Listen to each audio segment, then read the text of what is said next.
মুস্তাফিজ সম্ভাব্য যে কয়টা ম্যাচ আইপিএলে খেলতে পারবেন সবগুলোর জন্য এনওসি দিলে বাংলাদেশ ক্রিকেট কি রসাতলে চলে যেত? বাংলাদেশ ক্রিকেট শেষ হয়ে যেত? কি ক্ষতি হইতো? কিছুই হইতো না। উল্টো মুস্তাফিজের জায়গায় আপনি শরীফুল কিংবা XYZ কাউকে বাজিয়ে দেখার সুযোগ পেতেন। এই যে প্র্যাকটিসটা সংযুক্ত আরব আমিরাতের বিপক্ষেও মুস্তাফিজকেই লাগবে, এই প্র্যাকটিসটা বাংলাদেশ ক্রিকেটকে শেষ করে দিচ্ছে, জাস্ট শেষ করে দিচ্ছে। যে কারণে গত 10 বছরে বাংলাদেশ ক্রিকেট আগায় নাই। এই চিন্তাভাবনা নাজমুল হাসান পাপনের বোর্ডের চিন্তাভাবনা, বর্তমান বোর্ড, বর্তমান নির্বাচকরাও সেই একই মানধাত্তা আমলের সাইকোলজি নিয়ে চলছেন। এই কারণে মুস্তাফিজকে তাদের লাগবেই, আরব আমিরাতের বিপক্ষে লাগবে। আপনি নিশ্চিত থাকেন বাংলাদেশ যদি আর্জেন্টিনার সঙ্গেও খেলতো, হয়তো লিপু সাহেবরা মনে করতেন না মুস্তাফিজকে দরকার।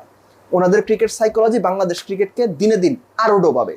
আমি ব্যক্তিগতভাবে মনে করি মুস্তাফিজকে যে কয়টা ম্যাচ তিনি খেলার সুযোগ পান সম্ভাব্য সবগুলো ম্যাচের এনওসি দেওয়া দরকার ছিল।